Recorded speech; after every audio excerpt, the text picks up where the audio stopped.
We're going over System Concepts, Article 34, Egoism in the Work, Part 5. The group phase is laid on top of the spiritual society. The friends in the group clean each other's concepts. The group's existence is based on the members' mutual interaction. The emotional bond between each individual increases the ability for concepts to be internalized. Targeted desires. When we have internalized basic concepts such as the goal, which is to empower oneself, adhesion with the Creator, we advance to the group phase. We now have a definitive goal to focus our aspirations towards.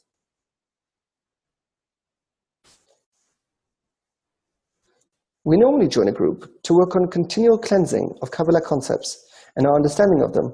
This phase is the transition from intellectual concepts to emotional concepts.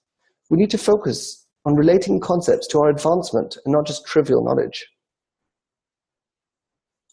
And here's a quote. Hence, when one contemplates another's actions and attains the mind of the sage who performed it, they have the same mind and power. Thus, now they are completely united, like a man who has met his beloved friend on the street. He embraces him and kisses him, and for their utter unity, they cannot be separated. Hence the rule is that, in speaking, the mind is the best adjusted force between the Creator and his creatures. It is considered the medium, meaning he conferred a spark of that force, and through that spark, everything returns to him. And it is written, in wisdom hast thou made them all, meaning that he created the whole world with his wisdom. Hence, one who is rewarded with attaining the manners by which he had created the world and its conducts is adhered to the mind that before them. Thus, he adheres to the Creator. From the article, The Acting Mind by Bala Sulam.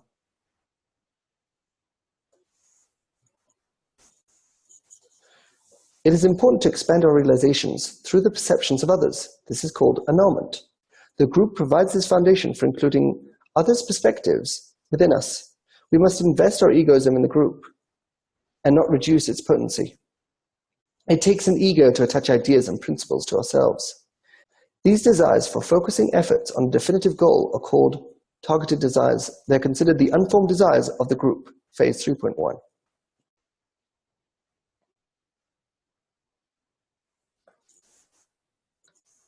Emotionalizing desires. We grow our ego by injecting discernments into our emotional state. This is called subjugating the left line, discernments, to the right line, environment, emotion. Emotions are the glue of the mind. We need to start feeling various sensations for the Kabbalistic terminology. This will increase our emotional value towards the goal of internal power. Egoism is the only tool we can use consciously before the barrier. Altruism can only be used after the barrier, never beforehand.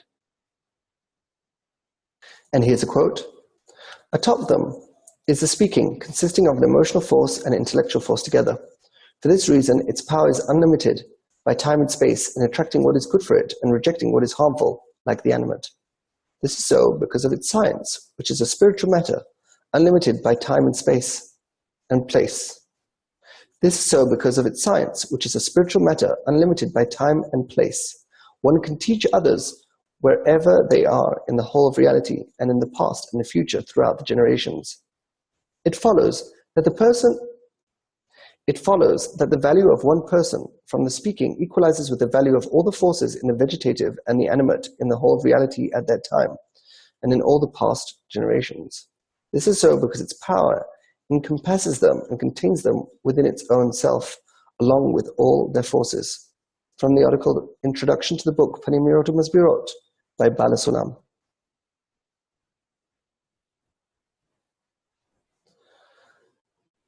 Criticism will arise frequently in this phase. We should clothe our expressions in a positive manner in order to clean the concepts instead of negating them.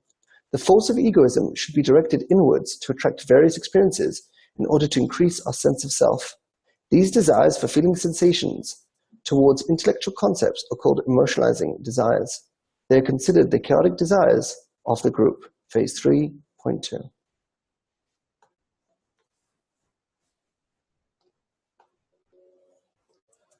And the first workshop question: why is the group needed for advanced development? Caesar. So as I grow my perception, I need that I need the environment that correspond to my needs to develop even more. So through the interaction with the member and the emotional bond between, I as individual increase my ability ability to clean the concepts and internalize the concepts. So thanks, man. Gabriel.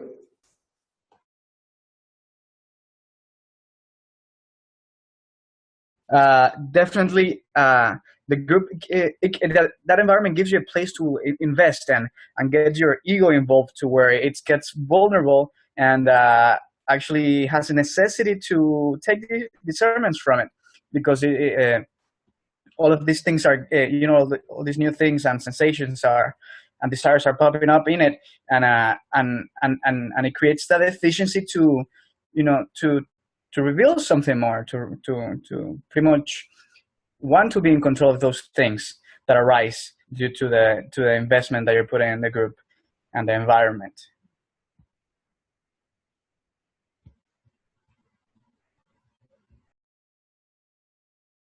Maria.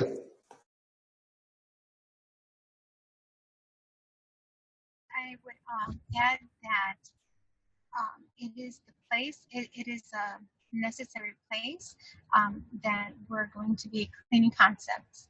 As the ego is growing, as more concepts are being discerned, we need a place to clean them up. And as well as, I think it also shows one the differences between classes, because in me observing mirrors, if you will, different types, it actually helps me understand myself more and value each and every class as well. So it's a learning environment. It's the lab. It's I guess it would be the washing machine, if you will. Mary.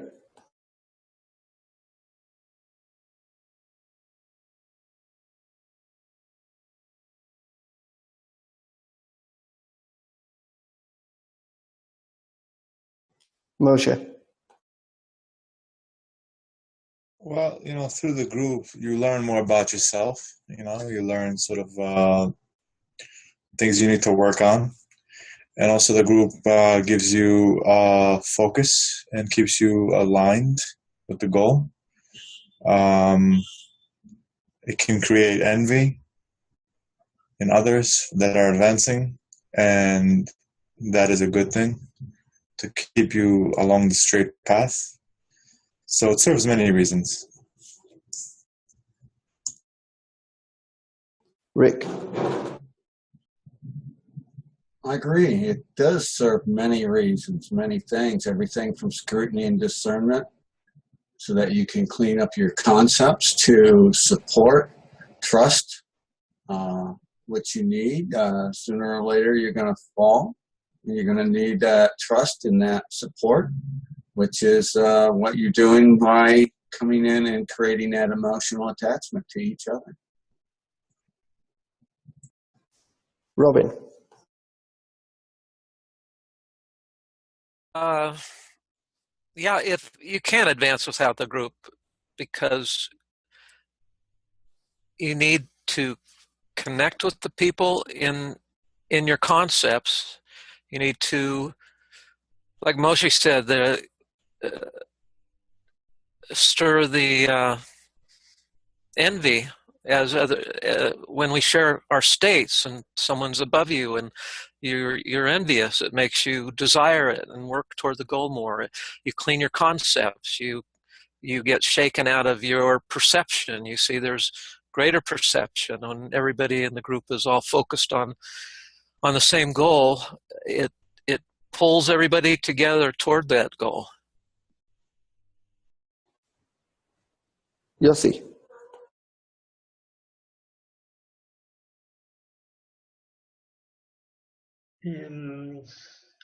When I think when you bestow to the group and you work to the group, you get immediate effect come back to you. As when the group is developed and advanced, I think the effect is going to be bigger to come back to more.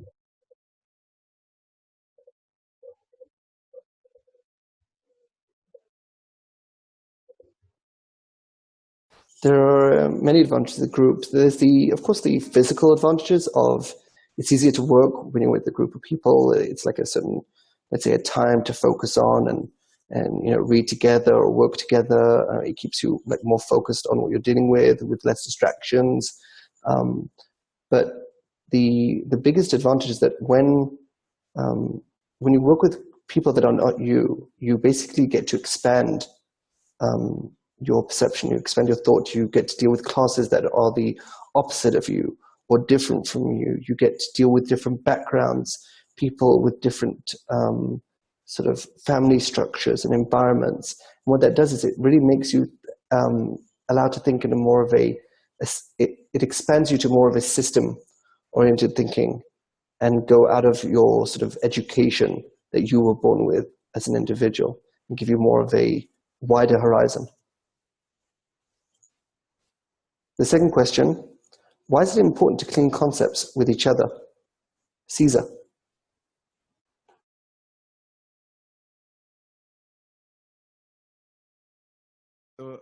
We needed to join a group, to work to continue, cleaning concepts and understand them deeply, So we have to do this transition, take that from the intellectual point of view to emotional concepts, So thanks. Let's say.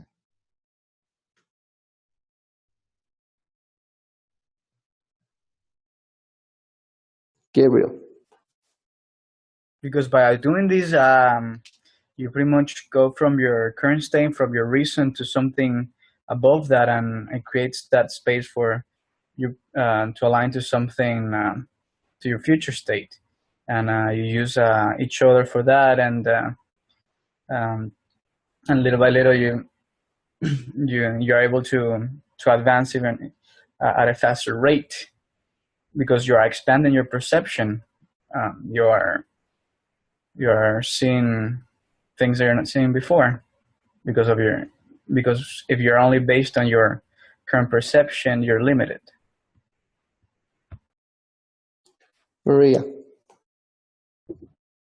I'm trying to relate to compare the interaction of cleaning concepts within a group and compare it to a classroom where I'm taking a class, I'm learning certain chapters and asking questions about it, and I know that it's totally different, and I would think that one of the reasons why it's totally different is because these concepts are I'm emotionally invested in them. I need to understand them for my perception. Yeah, not just intellectual knowledge, but because I'm aiming to expand my perception. And the group is very important because I already exist with my perception as it is. It's as if I have to use this muscle outwardly towards my mirrors over here to help me clean and expand my perception.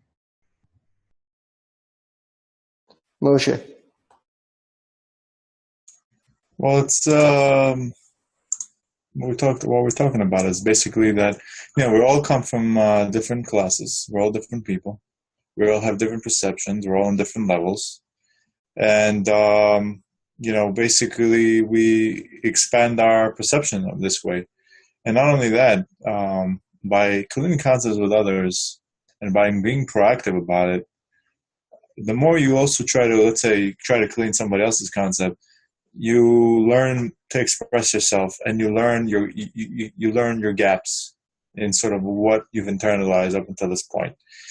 And it creates lacks and deficiencies in you. And that's exactly what you want. You want you want these lacks and deficiencies for the goal, for have a better understanding of the system. So it's a very fruitful endeavor. Rick.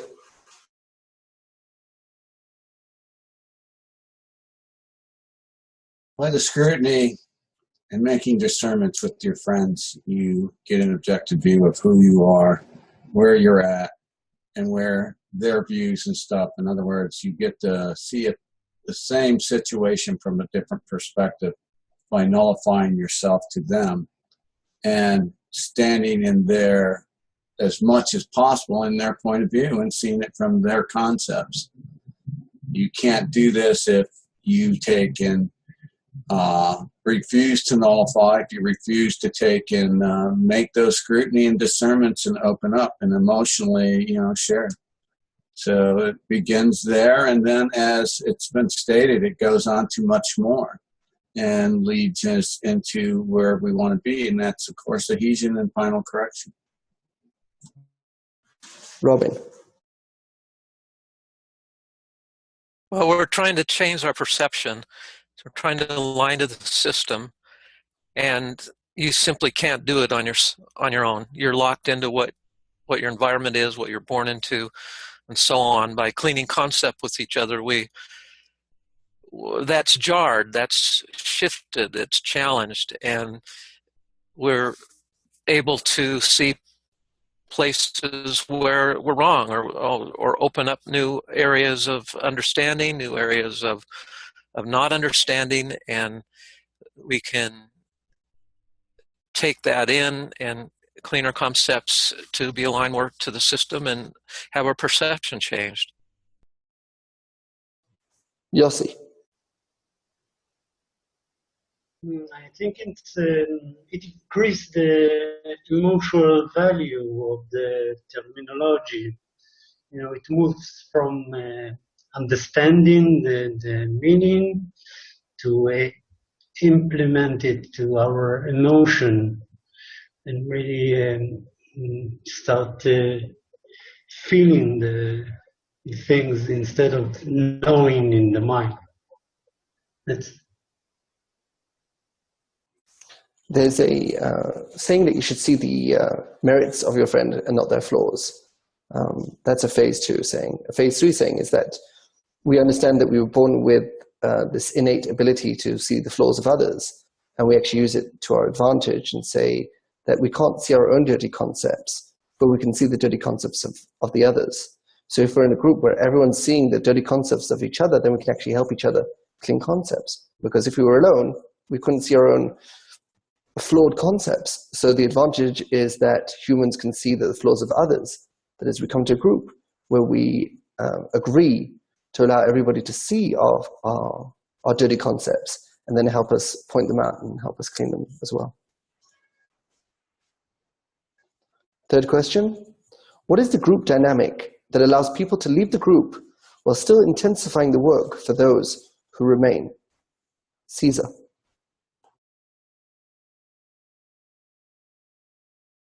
Okay, so when you see friends have any difficulties or any issues, and the dissent, I try to understand, and my first desire try to help it, but in fact, I can't do anything about it. I don't have enough power to do it. Or if I could, I have to consider that if it's the right time and the moment to do anything to help anyone. Okay, thanks, man.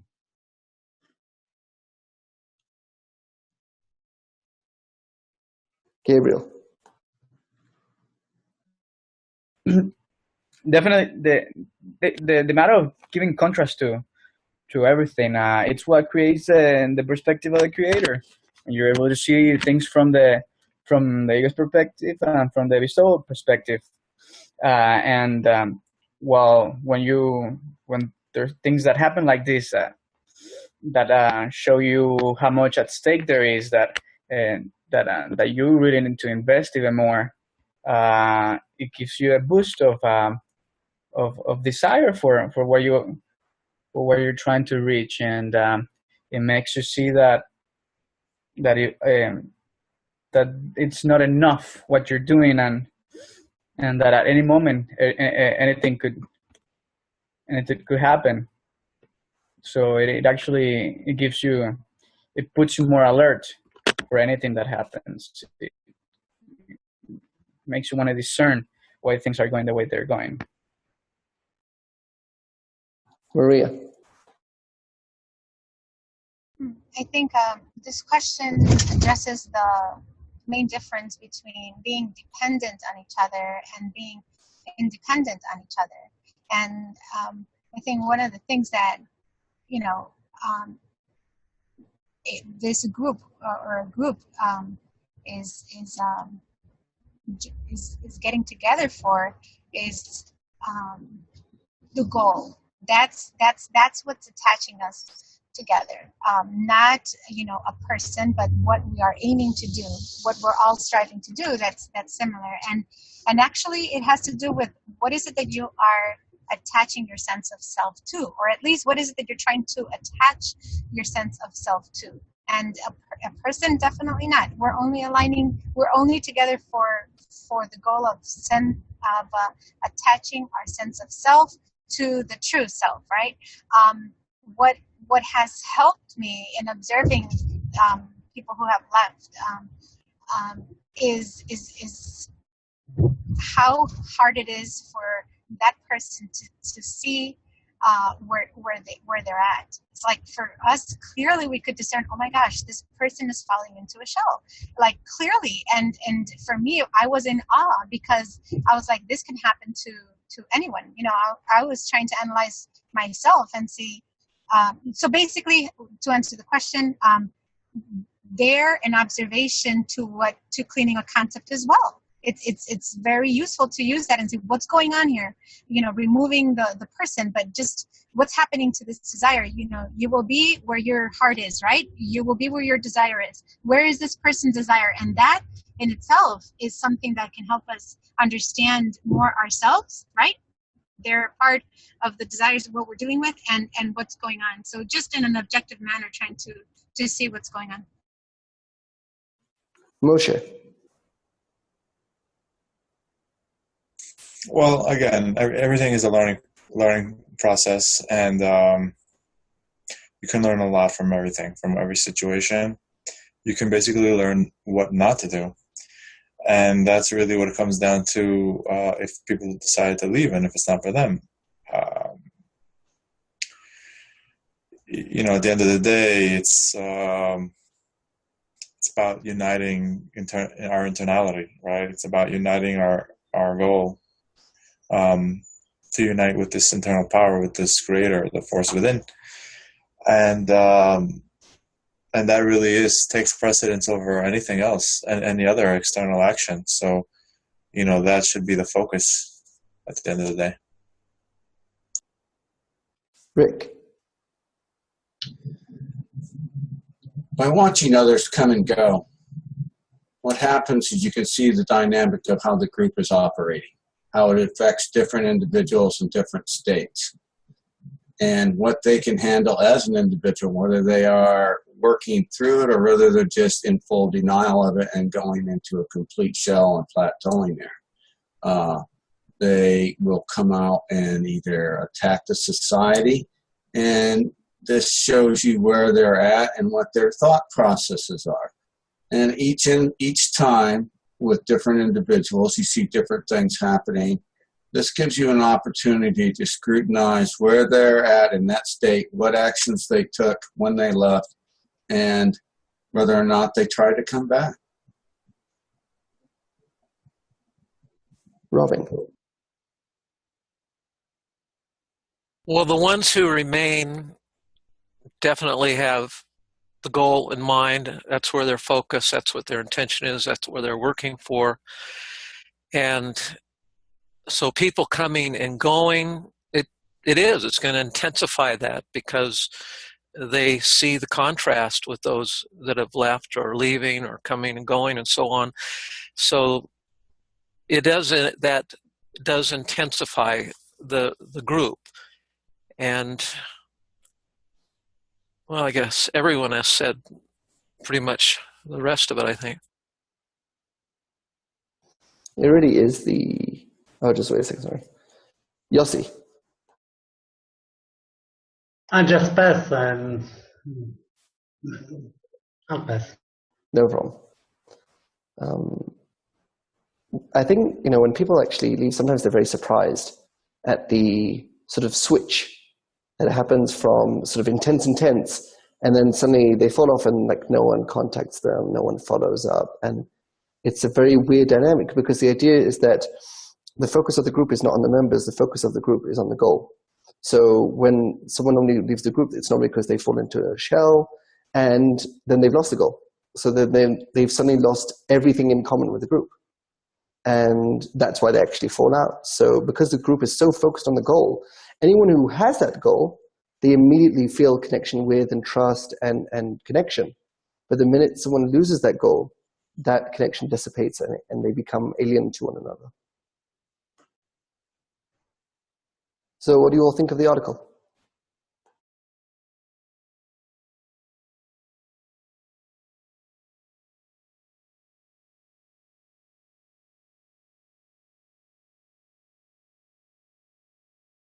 I think it was a really good article.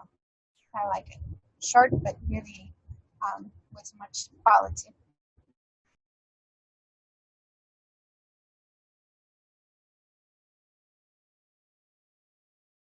I like it. I've read it several times before, and this time I got more out of it as usual. They're deeper than, they're just deep. They're really good. And this was no exception.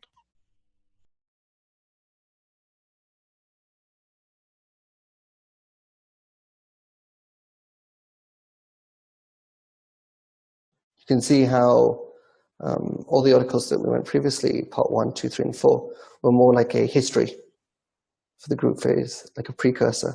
And now we're actually dealing with the actual phases that we all experience part of the group. And notice the direction it goes. That, remember in 2.4, when you're cleaning concepts, you're basically cleaning the concepts without relationship to you. It's like, what is egoism? What is altruism? It's like, is this about you? No. I just want to know, what is egoism, full stop? What is altruism, full stop? In 3.1, you're already pertaining, how does this help me advance? What's this got to do with me? Right? So what does egoism got to do with me? It's very nice you've told me what egoism is, but how does this, what am I meant to do with that? It's very nice you tell me what altruism is. What am I meant to do with that? And then in 3.2, you're not trying to say, how does this help me advance? You make it part of you. You internalize it, you emotionalize it, you make it part of you, that it's not that there's egoism and there's me and there's some kind of relationship between. Rather, you say the egoism concept is part of me, and how do I feel about that?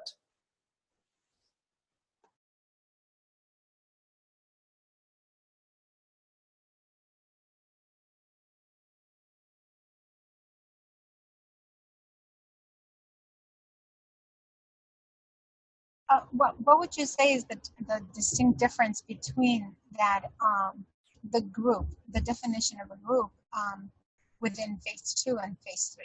Because in reality, like if you observe phase 2, the mutual guarantee, it's as if someone's falling behind, externally, you try to go and call them what's going on and stuff like that, versus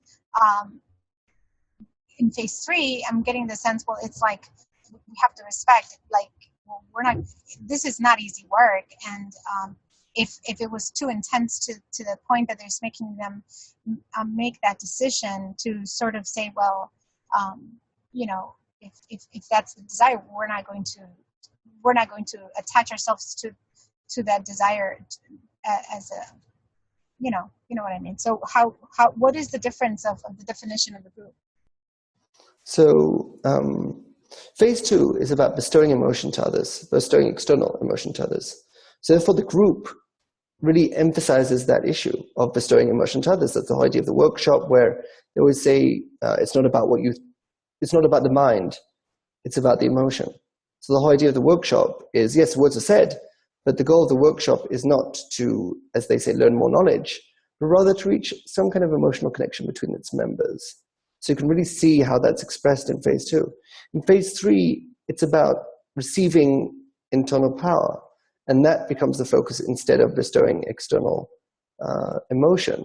So because of that, the minute that someone loses the goal of receiving internal power, then they're no longer part of the group. Well, in phase 2, if someone lost, for example, the goal of bestowing emotional support to each other, then they fall out of the group as well. If someone, for example, was starting to shout at other members and behave irrationally and negatively, then that person would also be thrown out of the group. So you can see how the goal of that degree defines and implements how the group relates to its members. So in phase 2, it's relating it through emotional support.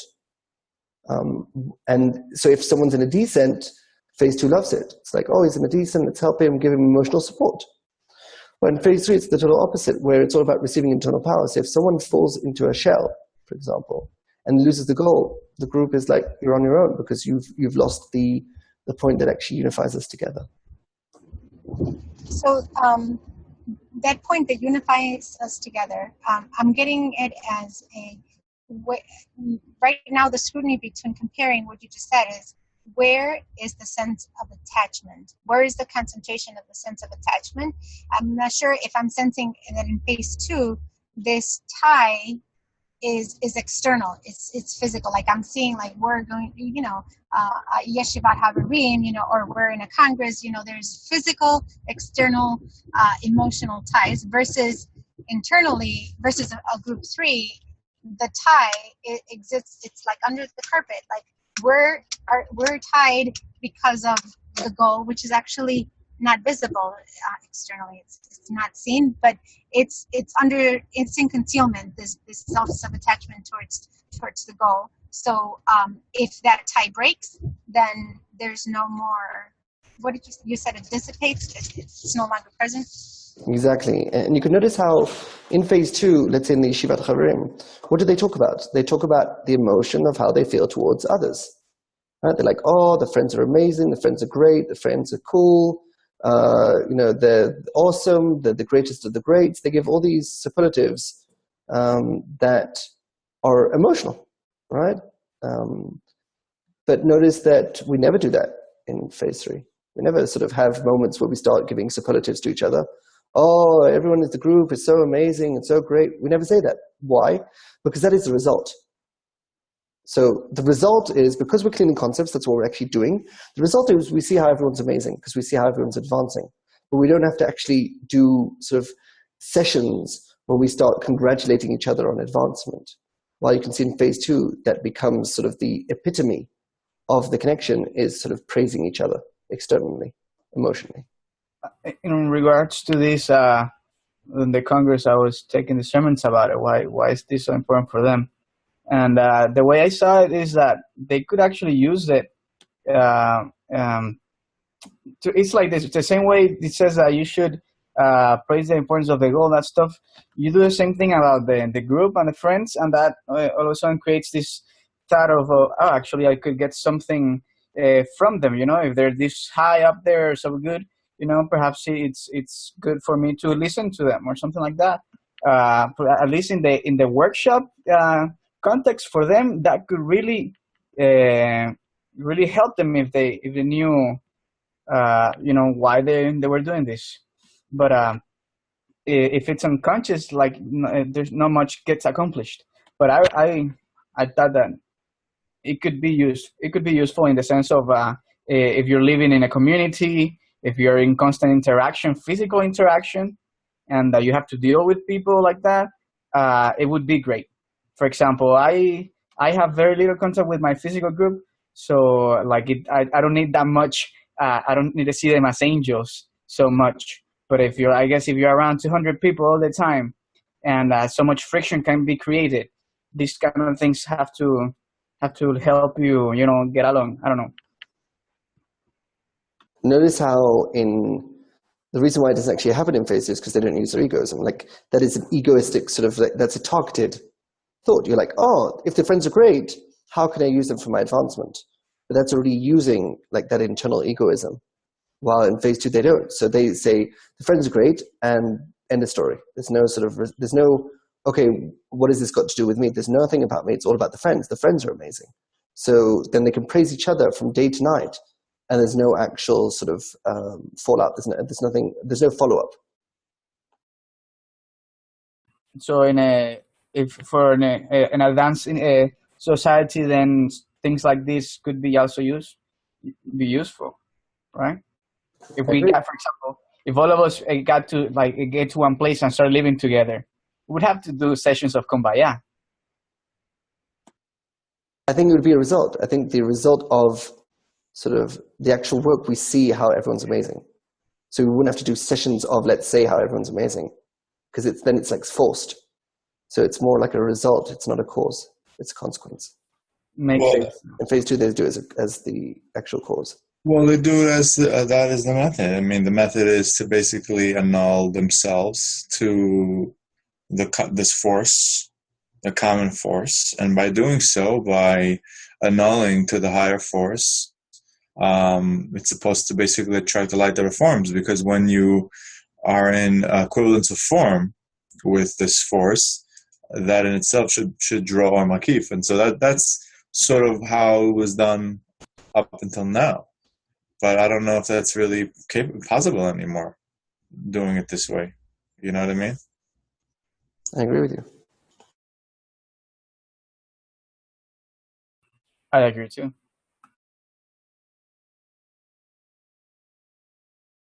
It's not that they're wrong. It's just that I don't know if that it works. It's just I think that the times have changed. I think the conditions have changed, and that's really the key. It's not that they're wrong. The conditions have changed. Just like in any situation, like a business. Like a business may be very profitable for many years. Think about it like this. Before the internet, right? A business was very profitable using direct mail. And as times changed, direct mail is less effective because it's just a lot more expensive. So they'll be using more tactics like internet marketing and social media. So it's like, the conditions have changed. So you got to change with the times. I agree, and that's another thing that phase 1 and phase 2, they constantly look to the past. They're constantly aligning themselves to the past. We see religion is based on sort of the past was better than today. And the same thing in phase 2. It's always like, let's look how Rabash did it. Let's look how Balasalam did it. The looking is always towards the past. While with phase 3 and phase 4, the look is always towards the future. And it's never towards the past. It's never like, how did they do it? It's more like, how are we going to do it? How does this get us to the goal? And the goal becomes what drives phase 3 and phase 4 forward, instead of the route of where we came from, which is what drives phase 1 and phase 2.